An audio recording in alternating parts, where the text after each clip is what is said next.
I don't know. I mean, I do hate every aspect of straight culture because it's all a heteronormative prison, but I don't hate the prisoners.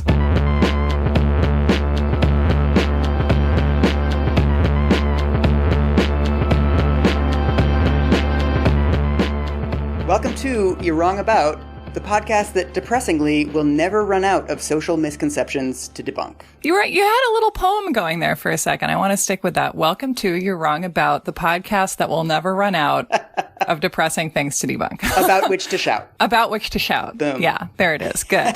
It rhymes, so it's technically a jingle. I am Michael Hobbs. I'm a reporter for the Huffington Post. I'm Sarah Marshall, and I'm working on a book about the Satanic Panic. And if you would like to support our show until we run out of things to debunk, you can support us at patreon.com/you'rewrongabout. And today we're talking about Kitty Genovese. I am extremely excited for this one because I am a total blank slate. Really? I literally didn't know her name before you told me. And all I know is the little story that we always use as a metaphor for urban decay, that apparently she was killed in the courtyard of a building where everybody could see it and nobody called the cops. That's the story. That's literally all I know. I don't know who she was or who killed her or what aspects of that story are not true. Like, I am yours. Hooray. All right, climb on the magic carpet.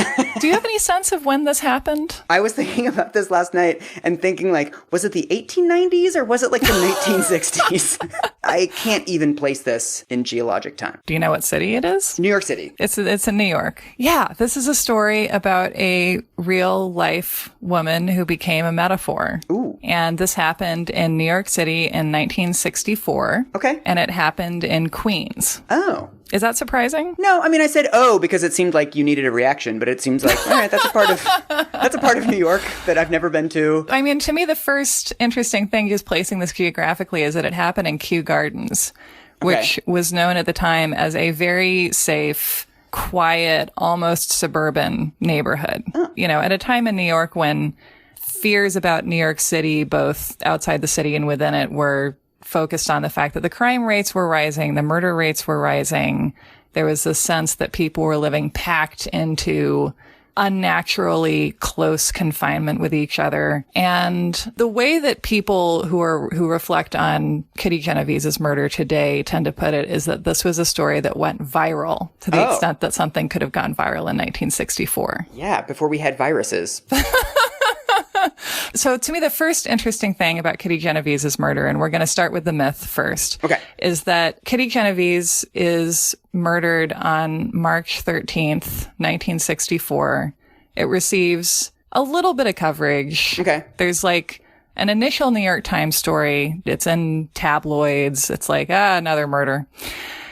And then 2 weeks later, on March 27th, the New York Times runs a front page story whose headline is 37 Who Saw Murder Didn't Call the Police. Apathy at Stabbing of Queens Woman Shocks Inspector. Oh. And then the article immediately goes on to say that 38 witnesses didn't call the police. So from the beginning, there was some hint that this had perhaps not been fact-checked to the degree that it deserved. That's interesting. So the myth of the apathy came first. Yeah, and it's like the murder becomes worth thinking about because it illustrates something bigger than itself. Right. And the story starts, for more than half an hour, 38 respectable law-abiding citizens in Queens watched a killer stalk and stab a woman in 3 separate attacks in Kew Gardens. Twice the sound of their voices and the sudden glow of their bedroom lights interrupted him and frightened him off.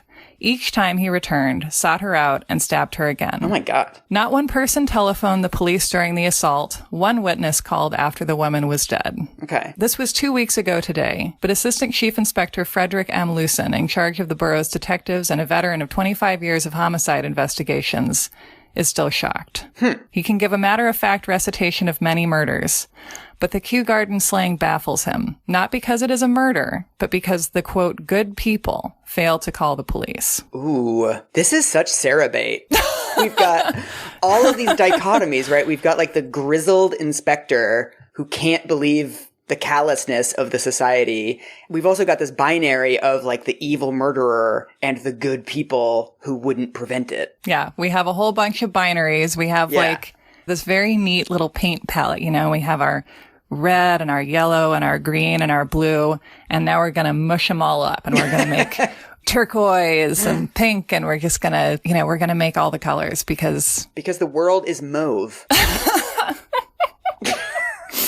So, I mean, hearing that account, what would you imagine is potentially more complicated than the way it's painted there? I don't know if this would have occurred to me at the time, but knowing what we know now, the idea that nobody called the cops seems pretty far-fetched, actually. People call the cops when, like, their neighbor is practicing the trumpet. People call the cops about whales. I mean, people call the cops about earthquakes. Like, to me, it seems weird that nobody would have called the cops. Well, you know who loves calling the cops? Is people who aren't afraid of the cops. Ah, yes. Because one of the things that the New York Times did not talk about is that Kitty Genovese was a lesbian. And the primary witness to her murder was a homosexual. What? As we said at the time. Is this a Pride Month episode, Sarah? Kind of. Because there's nothing to be proud of here. Okay. Next week, we are doing Stonewall. This is one of our Why Stonewall Needed to Happen episodes, I think. Oh. So this is the section of the New York Times article about Carl Ross, who was the final witness to Kitty Genovese's murder and who was a friend of hers and who was gay. The New York Times says, it was 3:50 by the time the police received their first call from a man who was a neighbor of Miss Genovese. In 2 minutes, they were at the scene. The man explained that he had called the police after much deliberation. He had phoned a friend in Nassau County for advice, and then he had crossed the roof of the building to the apartment of the elderly woman to get her to make the call. Oh, wow. I didn't want to get involved, he sheepishly told the police. Wow. And this is the line that becomes synonymous with the problem in the neighbors, the problem in New York, the problem with humanity, maybe, that people use this crime as an excuse to talk about. You know, that this man said, I didn't want to get involved. That we have lost the ability to care so deeply that we see someone being murdered and we say, I didn't want to get involved. Like, the tone that it takes on in the years and decades following is of, meh. Right. I didn't feel like it. Right. How does this affect me? Like he's sitting there with his legs crossed with a cigarette, just like, doesn't bother me, whatever. I'm just going to go back to watching Judge Judy. Like, that's the sort of, that's the scene that quote invokes. Yeah. And Carl Ross, shortly after the murder, leaves New York and then basically disappears. And this is his legacy in society. This 6-word statement, I didn't want to get involved. Ugh. Which you can really hear in whatever tone you imagine it would have been said in, or maybe are afraid that you yourself would have put it. I also think that thing where the cops show up 2 minutes later is total bullshit. Really? Knowing what I know about the cops in 1964, it's like 2 minutes? I don't know, man. Well, so what else did we not yet have in 1964 that we now take for granted as emergency technology? Oh, cell phones. That, and we didn't have 911 yet. Wait, we didn't have 911? Yeah. 911 was invented partly because of the outcry over Kitty Genovese's murder. What? People were like, we should really have one number that people can call to get the police. I mean, I guess 911 had to be invented at some point, but I didn't know it was that late. Yeah. No, at the time you had to call an operator and get your local precinct, or if you had your precinct number, you could call them. So, like, it would take more than 2 minutes to get a call into the police, I think, at that time. Wow. Yeah, isn't that weird to think about? It's also the extent to which you just assume that everything in the world has always been there at whatever time you're born. And then throughout your adulthood, you have to basically go back and realize all of the things in your childhood that were completely socially constructed and invented like 10 minutes before you were born. Right. And that there was a reason that it occurred to people that it should be easier to call for help. Yeah. So what's the real story? So who is Kitty? What is this entire event before it becomes a myth? So I want to start with a story about Kitty. Okay. So at the time of her death, Kitty was living with a woman named Marianne Zelenko. Okay. Who she had met at what was called a girl bar. Ooh, a girl bar. A girl bar. Nice. Called the Swing Rendezvous. Swing Rendezvous. So one night in 1963, Marianne is at the Swing Rendezvous and she meets a very Kitty was just so cute. She meets this woman named Kitty, and Kitty says, "Don't I know you from somewhere?" And Marianne is like, "No." And Kitty says, "I think I do. I'm Kitty." She's like a cool cucumber, I am led to believe. And so she and Marianne dance, and then they lose each other in the crowd. And then weeks later, March 17th, 1963, Kitty figures out where Marianne lives and goes to her apartment and leaves a note on the door that says, "I'll call you at 7, the phone across the street." Oh my God. Isn't that like that's game? Yeah, dude. This is like game before there was negging. That was like back when you really went for it. That's terrific. Yeah. Kitty at the time is 27. She grew up in Brooklyn in an Italian-American family. She was named the class cut-up in her yearbook when she graduated. And her family moves to Connecticut after she graduates high school and want her to come with. And she's like, "No, I'm going to stay in New York." And starts working tending bar, which is what she's doing at the time of her death. She's a bar manager and also a really well-liked bartender. She's described by her coworkers and customers as a kind of person who can like cut off a patron and do so in so charming a way that they will still leave her a good tip. Oh, nice. So she's like assertive and funny and charming. Right. What I find myself thinking about the most is like that she was out there and brave and looking for love at a time when her existence was criminalized. Yeah. It's hard to remember that there was all of this light in the dark ages. That there were still these brazen romances. And I don't know, that love was still stronger than fear, at least at times. And so on their next date, after Kitty calls Marianne on the payphone, they go to the 7 Steps, which is a famous, not a girl bar, but girl and boy bar. And they drink and they dance. And what Marianne says when she's interviewed for a book called Kitty Genovese by Kevin Cook that comes out 50 years after the murder, what Marianne says is, "Sometimes you meet a person and you just know." Aww. I mean, should we talk about like the social construction of lesbians in the 1960s? Yes, please. Because maybe it is because I'm doing all this Stonewall reading, but there is something interesting about like the way that the experience of homosexual women and homosexual men is so different because society finds homosexual men so much more threatening. It's like it has to crack down on any displays of public affection by men at all. And yet men also have more societal power to change their circumstances than women do. So it's like women can get away with maybe dancing in a bar together or maybe holding hands on the subway a little bit. And people just go, "Ah, they're close friends. It's not that big of a deal."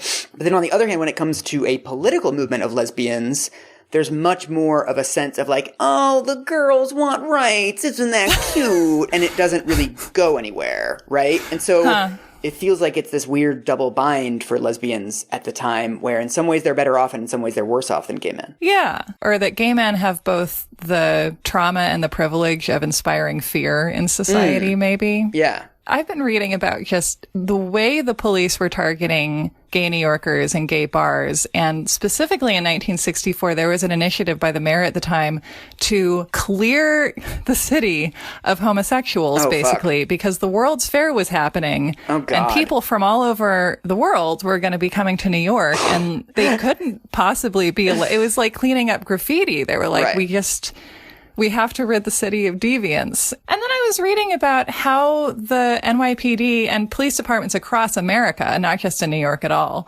how the NYPD was cracking down, trying to figure out how to clear the city of gay people. And you would, as a cop, go into a gay bar and sometimes flirt with someone for 2 or 3 hours in order to get them to go off and hook up with you. And then you would arrest them. Unbelievably inefficient. Right. Also, that's how you can tell someone's a cop, that they talk to you for 2 hours before trying to hook up with you. That's about an hour and 54 minutes longer than I've ever seen it in an actual gay bar.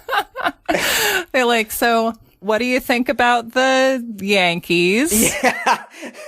Okay, so this is from a 2015 dissertation by Anna Lvovsky that was for a history doctorate at Harvard called Queer Expertise, Urban Policing and the Construction of Public Knowledge about Homosexuality. Ooh, yeah. Lvovsky writes, in 1962, R.E.L. Masters' study, The Homosexual Revolution, reported that the Vice Squad's standard operating procedure was to send officers who, quote, had been given formal instruction in common gay mannerisms to the bars in order to lure in homosexual patrons. What? In bars across the nation, plainclothes officers, quote, behave as swishily as they know how to help facilitate arrests. A decoy could pursue a patron into the late hours of the night, trying to extract an offer from a timid partner or to convince a wary customer of his own sexual intentions. What? This just shows how little the cops understand about the gay community, because the gay community is extremely misogynistic, and a lot of gay men are anti that swishy stuff because it reminds them of women, and they're all asshole misogynists. Oh my God. This study is written in the 50s and 60s of like these scholarly texts on like the homosexual holds a cigarette like this. The homosexual walks like that, you know, I guess that and it's like they're studying lemurs. It's like...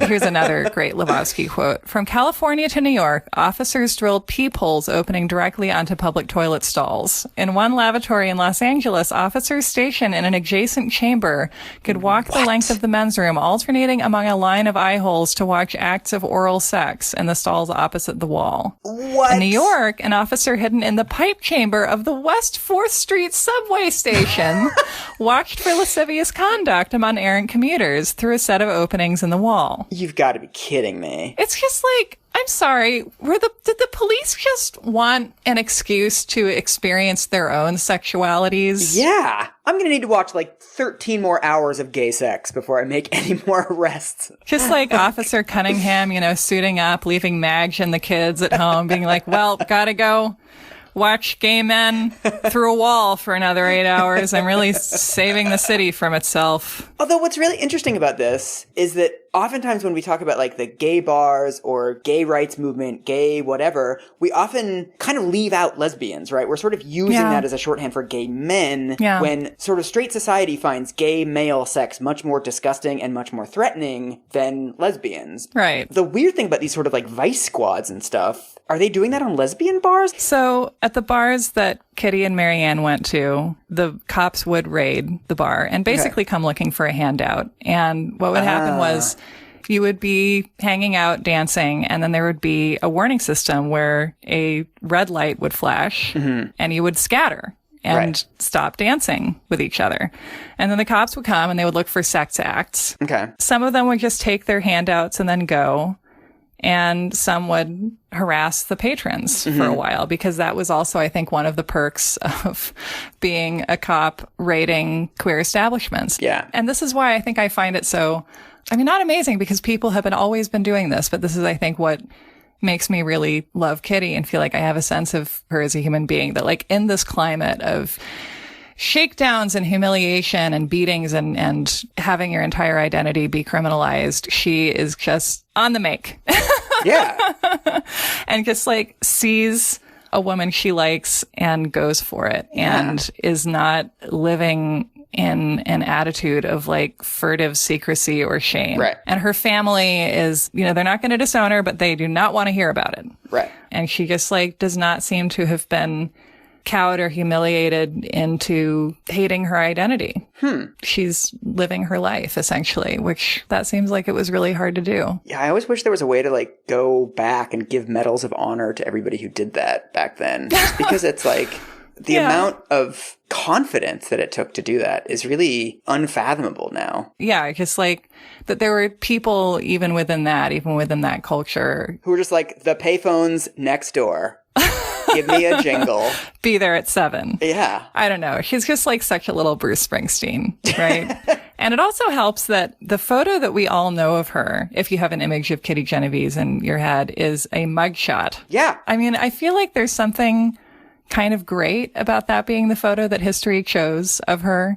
Like her staring down the camera with this attitude of like, I do it again, coppers. Yes. It's funny, I was Googling this the other day so I could like tweet a photo of her, and it was very clearly a mugshot, and I guess in my head I was like, well, she's associated with a crime, so she must have been arrested, but like, obviously there's no way she would have been arrested for her own murder. So like, what is the mugshot from? I feel like being arrested for your own murder is like metaphorically what happens to women in America. But she was busted for taking bets for horse racing. When she was working as a bartender, she placed a $9 bet on a horse race for a patron who was an undercover cop. And because her name was Genovese, that was the name of a famous mafioso in New York at the time. So she may have received a lot of extra pressure because she had the same name as a mafia family. This is so intersectional. We're throwing Italian-American bias into all of this. I know. This really is Sarah Bate. So, you know, Kitty and Marianne meet. Kitty leaves the note on her door. A couple weeks later, Marianne goes to the payphone and Kitty calls her. They go to the bar. They go home together. They go to bed together. And in the morning, Marianne says that they knew that they wanted to live together. Mm-hmm. I'm trying not to make a lesbian joke. I know. I'm going to leave that. I know. I can feel it. That's the thing. I have so many great lesbians in my life. We are alive because of the lesbians in our lives, and we still make jokes about them. And I know. It's just that you have to make fun of the people who are just making better choices than you. And so they move in together, They move to Kew Gardens, Queens, which is a very safe residential neighborhood, kind of away from the hustle and bustle of the city. So their anniversary is March 17th. That's the night of the payphone call. And Kitty is murdered on March 13th the following year. Oof. So they weren't even together a year. Yeah. And so Marianne is not welcome, basically, by Kitty's family. Like, she's Kitty's friend. Ugh. And when the police come, she's like, I'm Kitty's roommate. I guess, like, having to lie about the nature of your relationship to someone who you've just lost also seems so awful. Yeah. I mean, that's why this stuff matters, right? Is because, like, the minute something bad happens in your life, the status of your partner really matters, right? It's not your fucking roommate. Yeah. As your romantic partner, they have rights. And this is like the whole thing. This is why I like gay rights.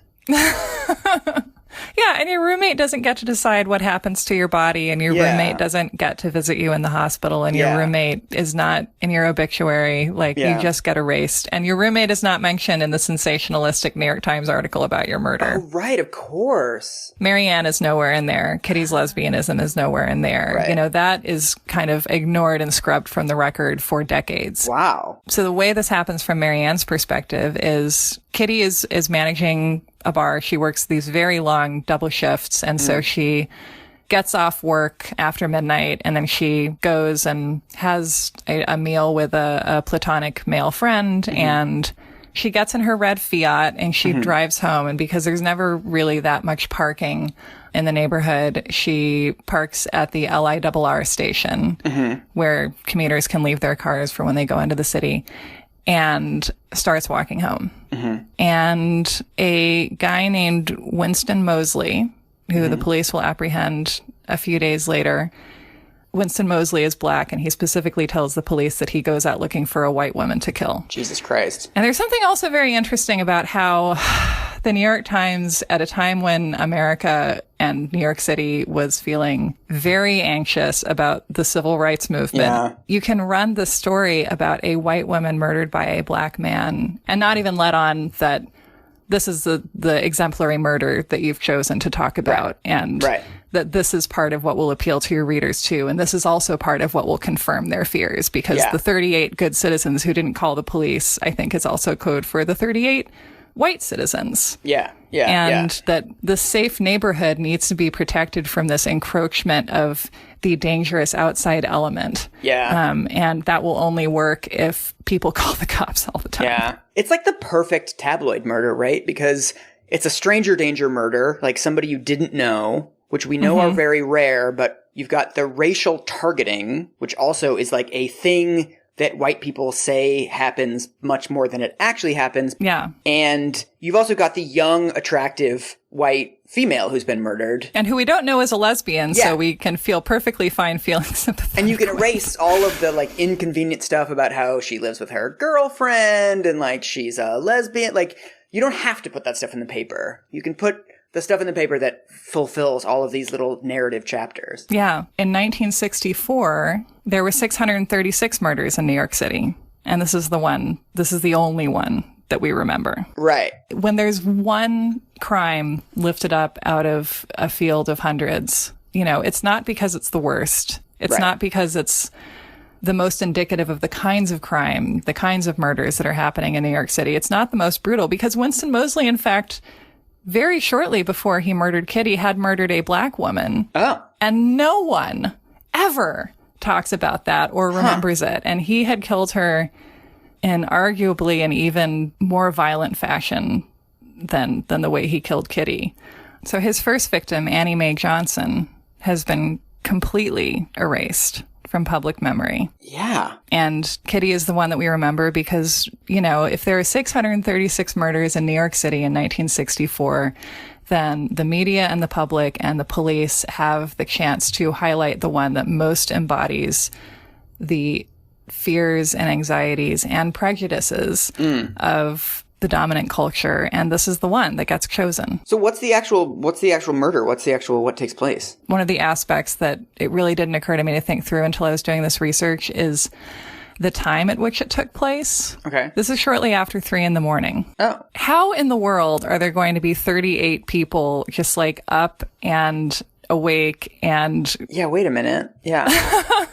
Like in my head, it was at like 9 p.m. when everybody would have been sort of watching TV. Because that's when 38 people would have been reasonably able to notice something happening on the street outside. Like it just the way the story is told to us, like the 38 is what sticks with you. Yeah. And that's what was hammered in by the headline and then by the quickie book that was published by the author of that story later that year. That's just incongruous with 3 and 4 a.m. And so you forget that part. And also even the term witnesses implies that you saw something and did nothing.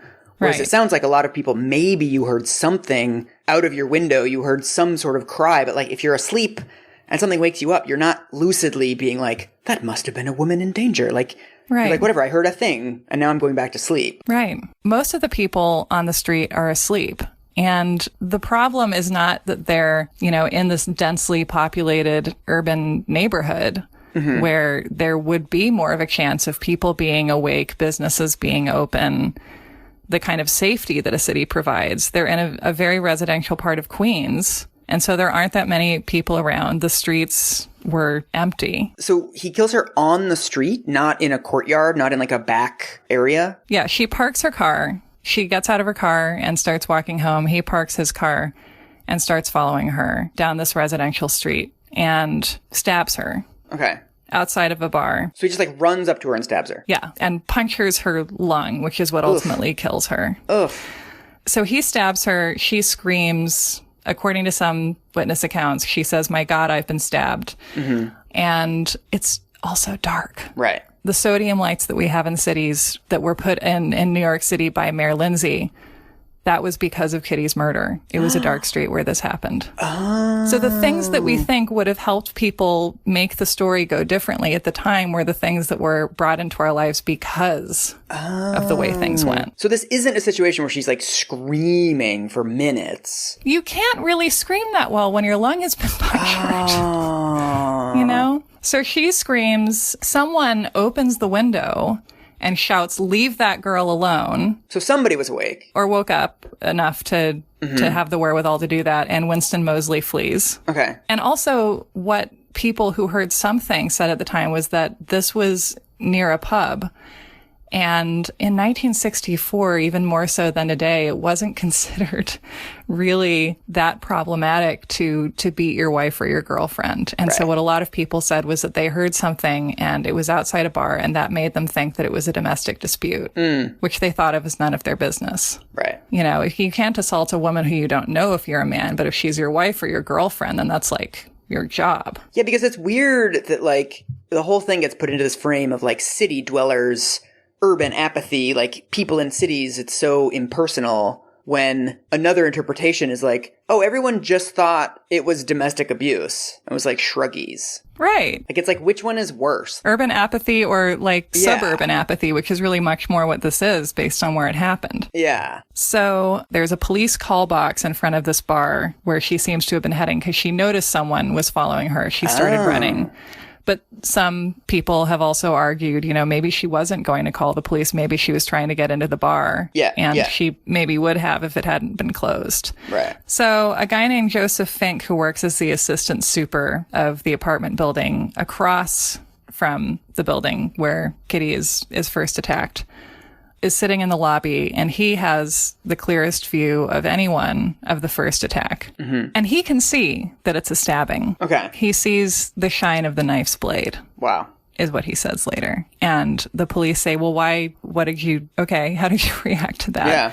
He says, I thought about going downstairs to get my baseball bat, and then instead he just goes to the basement to take a nap. Oh my God. So, this is not a story where no one was apathetic. So it wasn't necessarily 38 people suck, it's just one dude sucks. Yeah, I think this is the only person in the story who unambiguously sucks. Yeah. Because he's at his job, fully awake, fully conscious, has the best view of what's going on, sees that there's a knife, and doesn't call the police and doesn't do anything about it. Right. But assistant super bad guy is not a great New York Times. This one guy in Queens sucks. Yeah. That's like a Daily News headline. That's not a New York Times headline. And also, among the 600 plus murders in New York City that year, I imagine there's probably a sucky person in many of those murders, or some significant portion of those murders. Right. This was not the only murder in New York City where a bystander could have done something and didn't. Yeah. And also, I can't blame someone for, thinking about going to get his bat and then not doing it. I would not intervene in a knifing, I don't think. I've never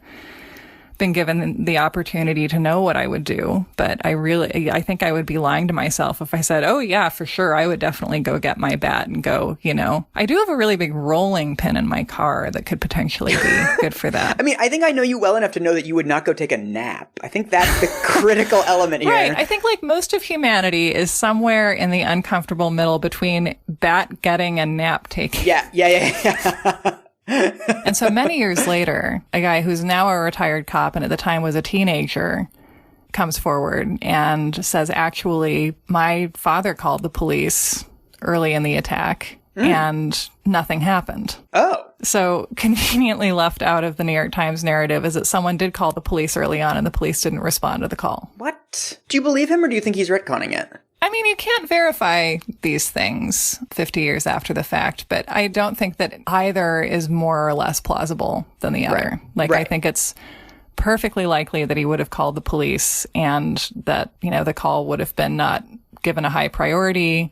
I mean, if you're calling and saying a man is attacking a woman outside of a bar and she's screaming, I can see the police not taking that seriously based on the climate of the time. Yeah. And also there's another person who calls the police, but who doesn't speak very good English. Mm-hmm. She's a French-speaking flight attendant, and so she gets flustered. And that when they start kind of aggressively questioning her about what she's seen and heard, and she freaks out and hangs up. Oh, wow. Okay. Another thing to talk about is that the police in New York City in the 60s are notoriously ineffectual and corrupt. Yeah. People don't trust the police very much in 1960s New York, not even white people.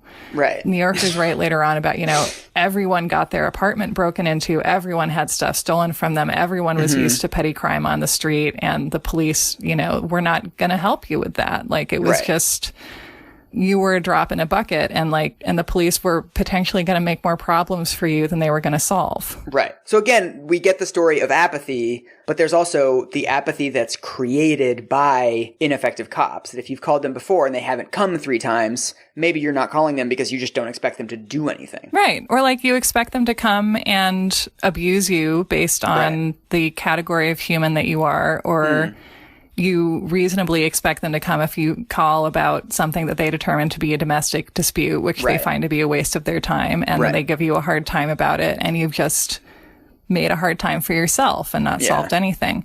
So, the whole tone of the New York Times article is why? Why did no one call the police? If only they'd called the police, then the police would have come and everything would have been fine. And it's within that kind of binary narrative that you've created, it's the neighborhood is the problem. If only they'd availed themselves of the completely reliable and trustworthy Yes. and, knight in shining armor of the New York City police, then everything would have been fine. And it's like, would it? Yeah, it's like any defense of a system, right? It's like those people that are like, well, how did you end up homeless? Didn't you apply for welfare? Like, I don't understand. Why didn't you just apply for welfare? And it's like, do you know how fucking hard it is to get welfare? Do you know what the paperwork is? Do you know how much documentation you have to have? Do you know that it takes months? Like, it's not as easy as like pick up the phone like, hello, welfare, I would like you. Right. People don't know that these systems are broken down. And they're just like, well, why didn't you do the obvious thing? It's like, well, the obvious thing doesn't actually work. Right. And I think that when we tell ourselves these stories, it allows those of us who have not been on any side of this position to reinforce our own belief, which it's hard to blame people for wanting to believe this, that these systems work, that like the welfare system works, the police work. Like if people had called the police, then everything would have worked out, because the police are the one non-problematic aspect of this story, and it's all about the badness of the neighbors and the neighborhood. Yeah. There's something else going on too in the 60s where this is brewing before this story happens. Like, it's almost like, I think the way that news stories and kind of viral news stories work is that there's a conversation that we really want to have.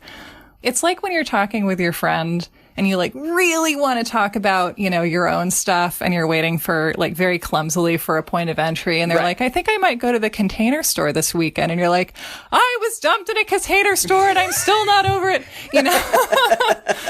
When you're just like waiting for getting into a game of double dutch, like you're just like, when can we talk about urban apathy? And this was the little catalyst for this conversation that everyone was champing at the bit trying to have, because part of it was, white anxiety over civil rights, white flight to the suburbs. Yeah. The way major American cities were run infrastructurally traumatized a lot of their citizens and kind of forced people to live in poverty, and created petty crime as a means of survival for citizens who have been kept out of any more meaningful form of making a living.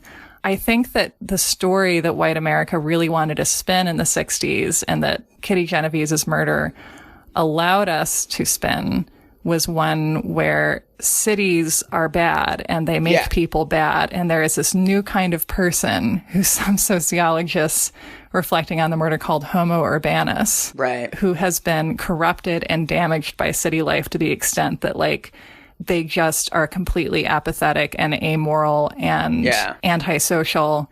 It's not that the people in power are allocating funds badly or that the police department is full of corruption, but that, people are turning bad and there's nothing we can do about it. And the problem is that people are becoming evil, and it's not something that the people in power can possibly fix.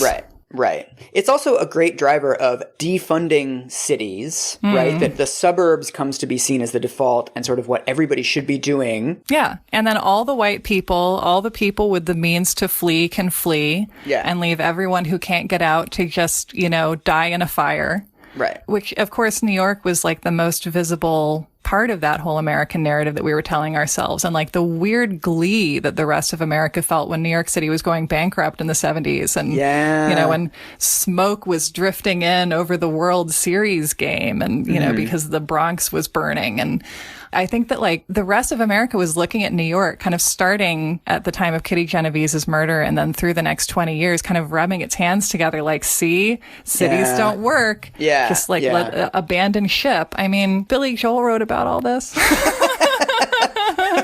How did I know that was coming? 3, 2, 1, Billy Joel. Yeah.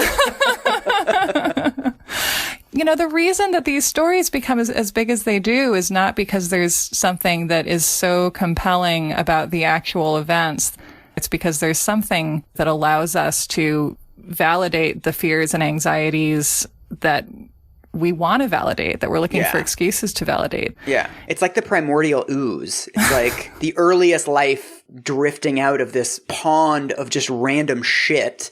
And then eventually it takes form. And it takes the form of these myths that we start to tell ourselves. Yeah. Like the thing in Ferngully. Yes. But we haven't even gotten to the gay hero who finally calls the cops. How does all that happen? Well, it's rough. Oh no. Okay. So let me show you too a picture of the street where the first attack occurred. And by the way, the New York Times as we may recall, says that she was attacked 3 times. It wasn't 3 times, it was twice. She was attacked again? What? Yeah, there's 2 attacks. What? Okay. So let me show you the street. Oh, it's like a 2-story building. Mm-hmm. It's just a bunch of stores with like a 1 apartment above them. Yeah, it's businesses and then apartments on the 2nd story. What the hell? Okay. There's not a population density here. Yeah. It's really, it's more of a Long Island crime than a New York City crime. Once again, I feel like this is like our show is like in Jurassic Park where they're like, and we're back in the car again. It's like, and we're back on Long Island. This basically happened at a fucking strip mall, and it gets called like an urban America problem. Right. Like the image we have in our heads is like, you know, the building where Sharon Stone lives in Sliver or something. Yeah. And so there's the initial attack on the street, and then someone opens the window and says, leave that girl alone. And Winston Mosley flees, but with great presence of mind, moves his car. What? From where he has parked it. He moved his car in the middle of a murder he was committing. What the fuck? He's a paradoxical guy. Like he, you know, when he goes to trial and then every kind of interview and interaction that, you know, anyone who has with him and talks publicly about it has, like he's very calm in describing what he has done and why he thinks he did it. And he appears to have been very cool about this whole murder as he was committing it. So he moves his car and then he changes hats so that he will not be recognized as the initial assailant. Okay. And then he tries to find her again. Ugh. Kitty, in the meantime, has, you know, with this punctured lung kind of already beginning to suffocate, already having a hard time. Yeah. Has walked around the corner and to the other side of the buildings on the street, which is where the entrance to her apartment is. Okay. And she starts trying, you know, doors to vestibules to try and just get in and hide. The first one she tries won't open. The second one opens and she goes in and collapses on the stairwell, which leads to her friend Carl Ross's apartment. And that's where Winston Mosley finds her. And Mosley catches up with her and starts stabbing her again. Carl Ross, who is in his apartment quite drunk, hears it and opens the door and sees them. Oh my God, fuck. And he closes the door and is terrified. And that's when he calls his friend in Nassau County who advises him not to call the police. And then he calls a friend who tells him to come over to her apartment. So he climbs out of his apartment and onto the roof and then into hers. And what the fuck? Then calls a neighbor of Kitty and Marianne's named Sophie Farrar, finally, who is like, for God's sake, call the police. Jesus. Wow. And I just still don't know what to make of that. Because again, like, I've never had a friend of mine being stabbed to death outside my front door. I have no way of guessing how I would behave. I know that I would be scared. I can imagine not wanting to call the police as a gay man. I can imagine, like, you know, I've had the experience of, like, when something catastrophic happens, you know literally what's going on, but you can't absorb it as real. Like, you almost feel like if you deny that it's really happening, then maybe it won't be. There's, like, this weird freezing effect. Yeah. And I can imagine being drunk and scared and just closing the door and not knowing what to do. And I think it's not an apathy thing. I think it's a bravery thing. I think what comes across to me is that he was scared, not that he didn't care. Like, I think that there are emotions bigger than our altruism and compassion, and that fear can be bigger than anything. I don't think that it's like a lack of emotion. I think it's you know, more going on rather than too little. Yeah, it has to be. Because he obviously, like, he didn't close the door and then, like, make a sandwich. Right. He closed the door and called his friend. Like, he was clearly extremely upset, but didn't know what to do, it sounds like. Yeah. Oh, that's awful, though. So it was, like, feet away from him. Yeah. Oh. And Winston Mosley, you know, sees the door open and sees it close and decides that, you know, this guy's not going to intervene and he's going to keep going. Oh, fuck. Oh, that's, like, even worse. Jesus, that's really chilling. And, you know, and stabs her and sexually assaults her also. Oh, fuck. Really? Yeah, which is also not, you know, such a part of the public memory. Yeah, shit. And at the bottom of everything, it's like, I feel like there's something that to me doesn't sit right about like making a murder emblematic of anything, because then, you know, the person disappears and the awfulness of what they experienced disappears. Yeah. You know, this is not like she was sacrificed so that New Yorkers could have a moral reckoning about themselves and realize they needed to call the cops more. I think that we take the realities of a crime more seriously if we just let it be what it is and not stand in for anything else. Right. Because the crime is so horrific. Yeah. And the way that Kevin Cook ends his book, which I love that he did this, is that Carl calls Kitty's neighbor Sophie, and she's the one who tells him to call the police. And she is a young housewife and mother who is a neighbor of Kitty and Marianne's. And she, just knowing that someone is stabbing Kitty and not knowing that the killer is gone and not knowing that she isn't putting herself in danger, runs to the building and runs into the stairwell and is with Kitty and is holding her. Oh my God. As she's dying. Like in her, like she wasn't, you know, this was a story about a very brave young mom also.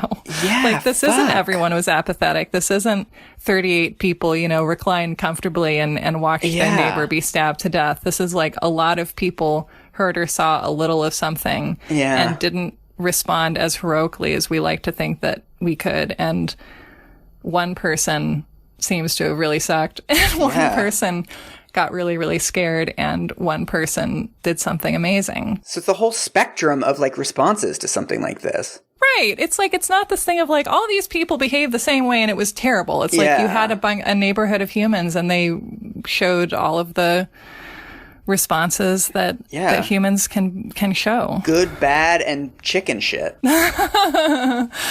And so what Kevin Cook makes a big point about at the end of his book is that Kitty Genovese did not die alone. She died in the arms of her friend and of someone who was brave enough to, you know, rush blindly into the scene of her murder. Yeah, that's lovely. Yeah, this is like also a story about the love and bravery of women being erased. Because then the next morning, Marianne wakes up and finds out that her girlfriend has been murdered, and the police have her as their prime suspect for the first couple of days because they grill her and get her to admit that she and Kitty were lesbians. And the police are like, well, as we all know, sexual deviants are more prone to commit murders. And so obviously this lesbians just love killing people. Jesus fucking. But Carl saw the attack. Didn't Carl tell them like it was a dude attacker? So the police wake Marianne up at 4 to tell her that Kitty is on her way to the hospital, and it doesn't look good. She dies on the way to the hospital.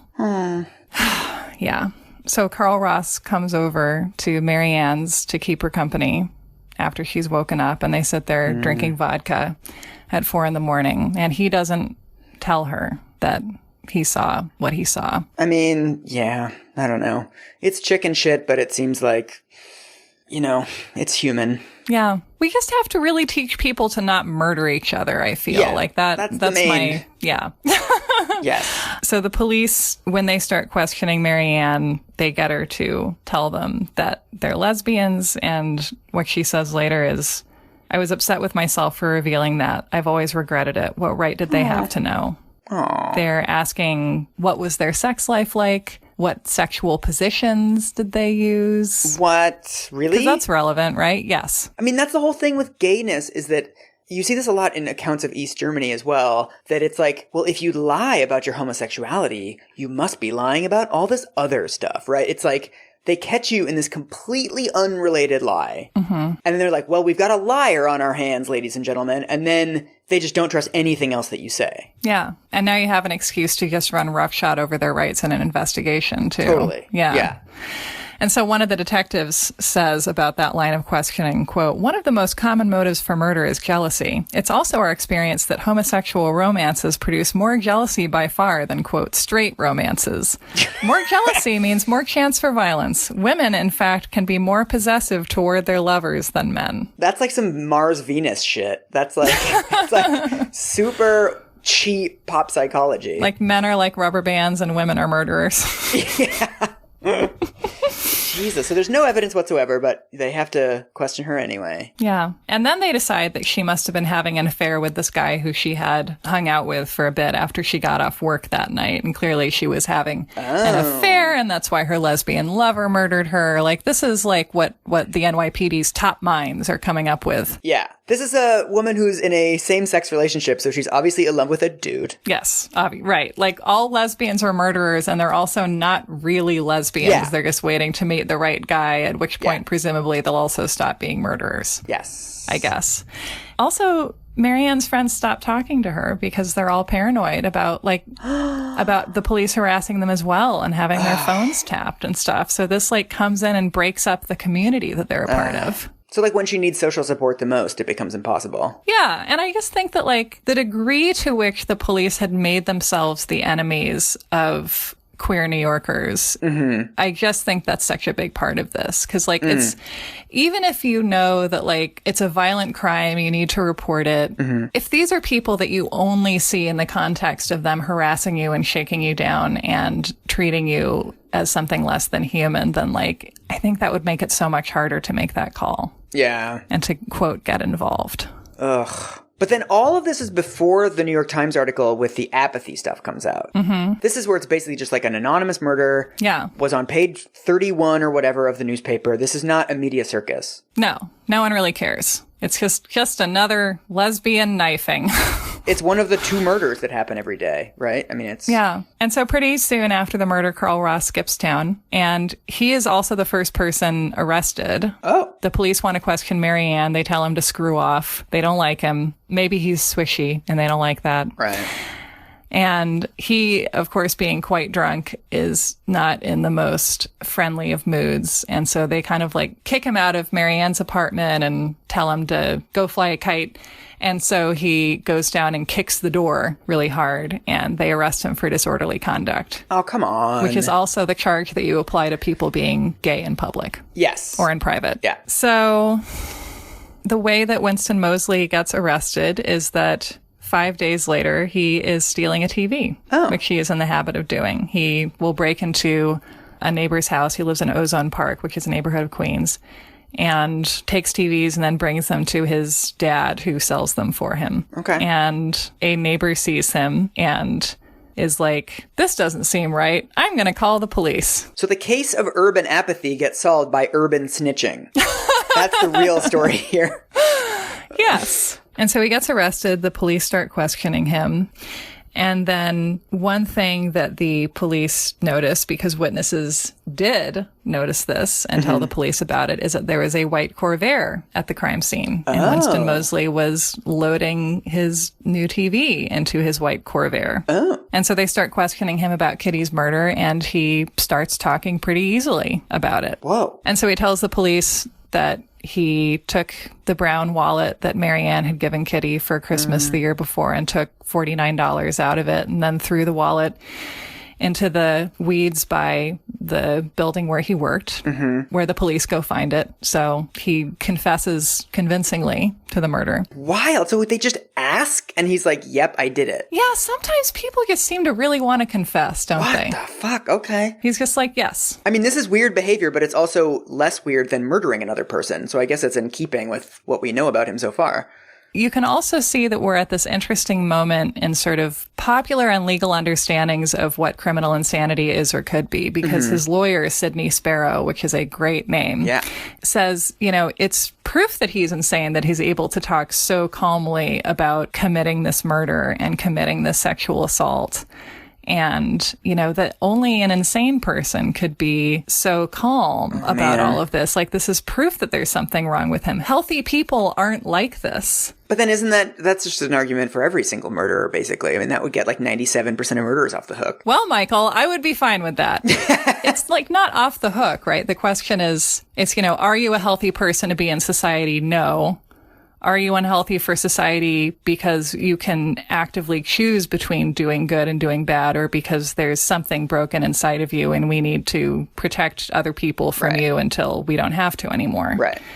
These are two different things, and we currently do the first one. Right. And that's, to me, the whole philosophy of criminal justice is that, if you did violence to someone, and especially if you committed the kind of stranger assault and murder of a woman that we hold up as the emblematic type of violent crime in America, even though it isn't, then you must have consciously and rationally made that choice, and therefore we're going to punish you. And I think that, like, the idea that you can rationally choose to murder someone really doesn't make sense to me. Yeah. In 1964, it seems like we hadn't quite landed on that as the animating philosophy behind our legal system. That, like, killing someone is a choice that you can freely make, and it is a choice that you can sanely make. Right. So yeah, he confesses very easily, and then he confesses to the murder of Annie Mae Johnson, who's 24 and a black housewife.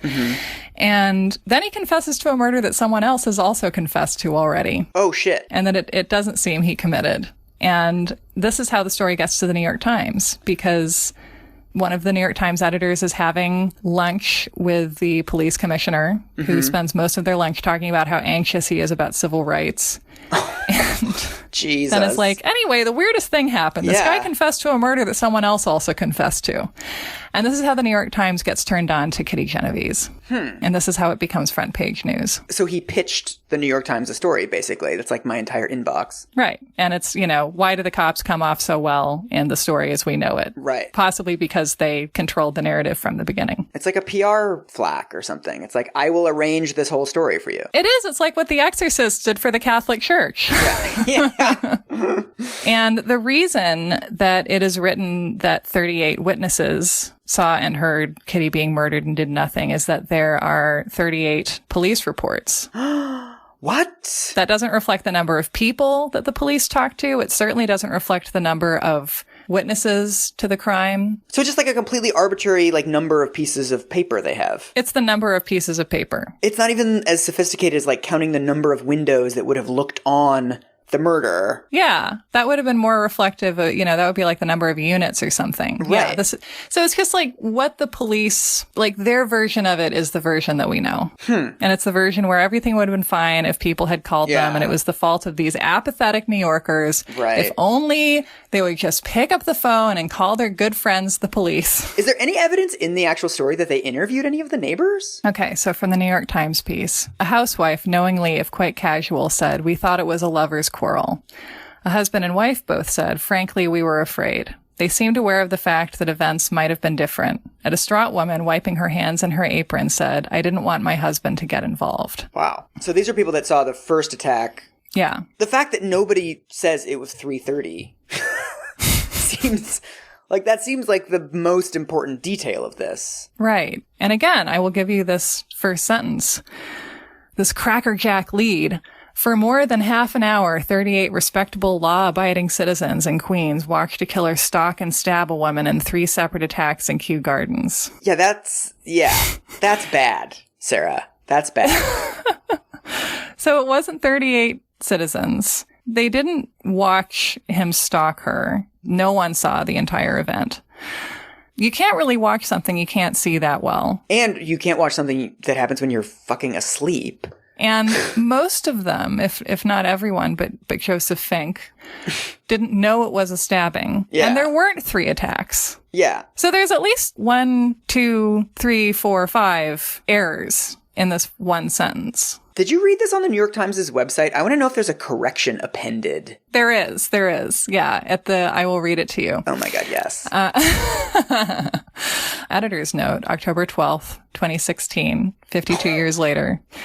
Later reporting by the Times and others has called into question significant elements of this account. Subsequent Times coverage includes a review of the case on the 40th anniversary, the obituary of the killer, an essay and video on the case, and a Times Insider account. Okay. Yeah. So they're leaving it up to, like, preserve for historical memory. Yeah. But once again, and this is why my life is a bouillabaisse of anxiety, once you tell a story incorrectly once, you can't control where it goes. Yeah. And so the 38 witnesses watched and did nothing version is, this is in sociology textbooks. This is in the Kaplan prep book for the GRE. Still? Yes. What? And it's like, Everyone knows that 38 people watched Kitty Genovese be murdered. Anyway, this inspired some important research into bystander apathy. Let's talk about that. It's not even like the point of the section. It's like this is just cemented in the public mind. Right. And it actually inspired studies on the effect of bystander apathy and what gets termed the bystander effect, which researchers later conduct studies suggesting that people are less likely to intervene if they think that there are enough other people around to have already intervened or have already called the police or done something when there's something dangerous. I have been a bystander, and that has been my response. Oh, yeah. I've been at car accidents, and you pull up, you stop, and you look at them, and you're like, there's 5 other people helping this person. You ask, does anybody need anything? And then it's like, you're like, it's handled. Right. Someone's doing stuff. And it's why are we so eager to say that this is apathy when it also just as likely is insecurity, where you're like, I don't think I would be helpful. I don't know that I would know what to do. Right. But I think in the end, making it a story about bystander apathy is a way for the city of New York to make it about itself. Right? It's not about this woman who was murdered in this terrible way. This dope-ass lesbian. It's not about this amazing lesbian who we should have around today, to give us tips on flirting. Yeah. And then you don't have to just sit with the pain and the pointlessness of her not being with us anymore, because if you can make her murder into a parable, then it does have a point, and it's to teach us all to call the police more often. Yeah. Yeah. So what happens to Mosley? Is he sentenced? Yeah, he is tried and convicted. So Winston Mosley is sent to Attica, and in 1968, there's no delicate way to put this. He gets a can from the commissary, and he rams it into his rectum. What? So far that the doctors at the prison cannot remove it. And they have to take him to the hospital, where he escapes. Holy shit. Which is impressive. Dedication. Wow. He really wanted to bounce. So he escapes. He finds a vacant house near the hospital in Buffalo. Mm-hmm. The phone is still working, and so he calls a cleaning service and has a maid sent there. And when the maid shows up, he rapes her. No fucking way. Holy shit. And the maid is afraid to call the police, presumably because she's black. But she finds out the name of the homeowner and calls and says there's something funny going on in that house. What the fuck? And so the homeowner, Janet Kulaga, calls the police and asks them to send someone over to take a look at the something funny. Oh my God. And the officer on duty says, no, there's a shift change coming up. We don't have time to send anyone right now. Like, call back later. We'll send someone then. And so she decides not to wait, and she and her husband go over to the house, and Mosley ties them up and rapes her. Are you fucking kidding me? What? This keeps getting worse? Yeah. Oh. And then he goes and holds some other people hostage in a different house. This guy really is like the thing that Stranger Danger was invented for. Yeah. Like you can see why he's the ideal criminal at the center of the ideal story. Wow. He is holding the people in this other house hostage. He lets one of the women inside go. She goes, calls her husband calls the FBI. And the FBI comes. And Mosley tells him that when he was a kid, he had wanted to be an FBI agent. Oh my God. And as the FBI agent is negotiating with Mosley, a TV reporter calls the house. Oh, Jesus. Where this FBI negotiation is happening and says, will you be done in time for us to do the evening news? Like, is this wrapping up or what? Oh my God. And Mosley gives himself up. And they finish in time for the news, I think. A happy ending, finally. What a lovely ending. Somebody got their B-roll in time for 5:30. Yeah, it's like that's the only redemption that we can possibly get from any of this, is that someone gets a good story out of it. Jesus. And so he's taken back to prison and died in 2016. Okay. Wow. When he was petitioning for parole, this is to me like the textbook definition of chutzpah. At one point, he was like, yes, I committed a terrible crime, but I've reformed myself. And think of all the awareness that people have now that they would not have had without the murder that I committed. Ugh. Oh, I raised awareness of the badness of murder? Like, that's his case? Ugh. That's like the bus driver who told Rosa Parks to sit in the back being like, think of all I did for the civil rights movement. Right. It's like you were the antagonist.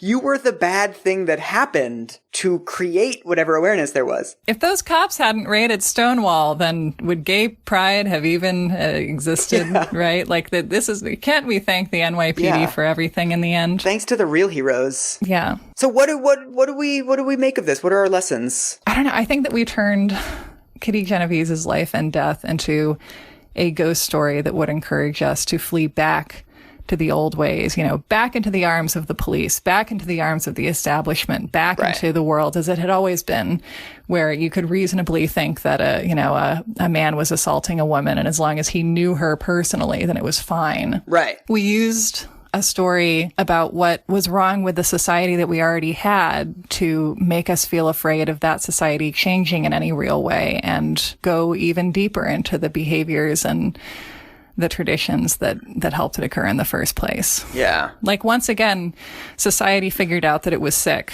and decided that the antidote was more poison. Well, didn't we also talk about in the Urban Legends episode how urban legends in all societies across the globe happen at times of social upheaval and happen at times when there's the updated society versus the traditional society? And this was one where there were all these anxieties about society's changing, the nature of cities is changing. And so this is why the story got repeated. I mean, there's lots of front page newspaper stories.